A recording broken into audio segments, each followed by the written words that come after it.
ნანუკა ჟორჟოლიანის სამდღიანი პატიმრობა დასრულებულია. ჟურნალისტმა მცხეთის იზოლატორი დატოვა. იქ მისი ახლობლები და მხარდამჭერები არიან შეკრებილი. მიზეზი ნანუკა ჟორჟოლიანის დაკავების შემთხვევაშიც ტროტუარზე დგომის ბრალდება, რა მოტივითაც ათობით სხვა მოქალაქე ყოფილა დაპატიმრებული. თუმცა ბახუტაშვილია მცხეთის იზოლატორთან. თუმცა როგორ შეხვდნენ ნანუკა ჟორჟოლიანს და რა ხდება ახლა მათთან.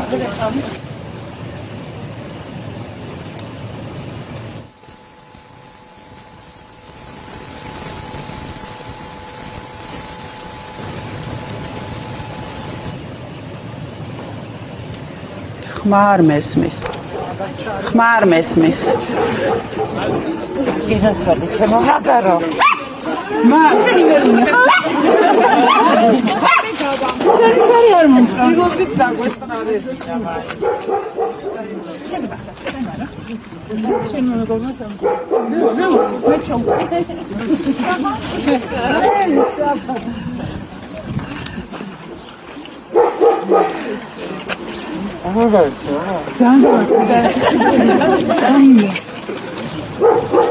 ჩემო სიყვარული შენ მამანაც მოისამოჭა არის ყველა გნახეთ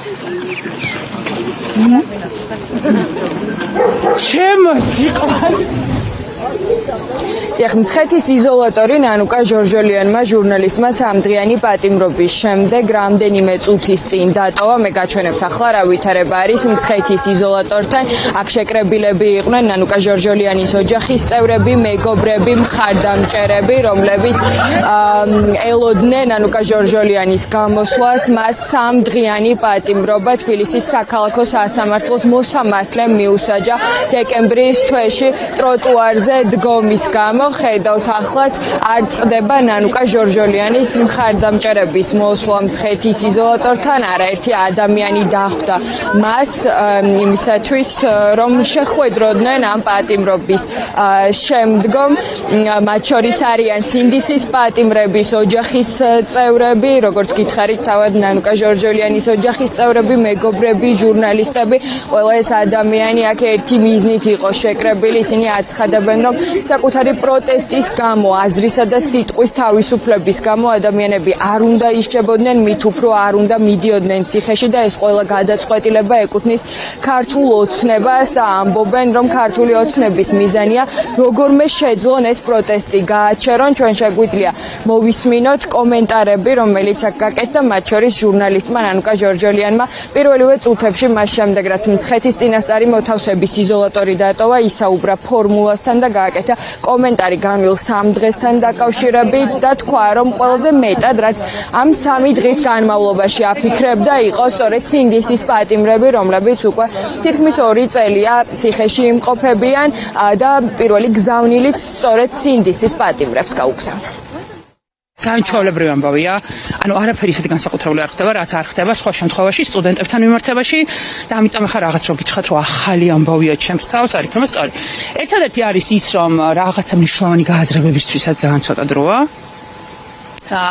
ყველაზე მეტად მაინც ვიზეც გეფიქრება ამ შემთხვევაში არიან პატიმრები, იმიტომ რომ მაინც ცხადად ხედავ, ერთია რას გიყვებიან, მეორეა წერილებში როგორ დეტალურად აღწერენ გარემო პირობებს, მაგრამ მაინც ცხადად ხედავ თვეების განმავლობაში და წლების განმავლობაში თან აი რაღაც ხელსახვეცის როლის გამო და სხვადასხვა ანუ წარმოუდგენელი ბრალის გამო ადამიანები რაზეც ხედავენ და სოლიდარობა გაქვს მეტი და რაღაცა ასოცირება მათყოფასთან გაქვს მეტი. აი ეგ არის ერთადერთი მკვეთრი ემოცია, რაც გამოვიტანე. ის რასაც ეს თვითმარქვია ხელისუფლება აკეთებს, არის მხოლოდ და მხოლოდ შიშის გამოხატულება, იმიტომ რომ წინააღმდეგ შემთხვევაში მათ თუ არ ეშინიათ, რა თქმა უნდა, ამდენ ადამიანს უსამართლოდ ციხეში არ გამოკეტავდნენ და პირველ რიგში ეს არის გზავნილი ყველა დანარჩენისთვის, ვინც პროტესტშია და პროტესტში არის ყველა აბსოლუტურად გარდა კორუმპირებული ერთი ჯგუფისა, ბიზინა ივანიშვილი, რომ მართავს მარიონეტებივით, მათ გარდა დანარჩენი მთელი საქართველო არის პროტესტში. არავის არ მოსწონს ის, რაც ამ ქვეყანაში ხდება. შესაბამისად, მათ ეშინიათ 26 მაისი არის ის მნიშვნელოვანი თარიღი, რისთვისაც იყო ეს გზავნილები, ცხადია და არის და გრძელდება, იმიტომ რომ მათ არ უნდათ ნახონ ბევრი ხალხი ქუჩაში. ბოლო ერთი წლის განმავლობაში ბევრი და ათასობით ადამიანი აღმოჩნდა მსგავს სიტუაციაში, რომელსაც მოუწიათ რამოდენიმე დღით იზოლატორში ყოფნა, თუმცა უკვე გავლილი პრაქტიკად იქცა ეს ყველაფერი და ქართული ოცნება ხვდება, რომ არათუ სისხლის სამართლით და არათუ ადმინისტრაციული სამართლით ვერაფრით ვერ აჩვენებს პროტესტში ყოფ ადამიანებს, იმიტომ რომ შეუძლებელია იმის დათმობა, რასაც ქართული ოცნება გვართმევს. ამ ყველაფერს უნდა ქონდეს ერთი ლოგიკური დასასრული, რასაც ქართული ოცნების ხელისუფლებიდან გაშვება ქვია.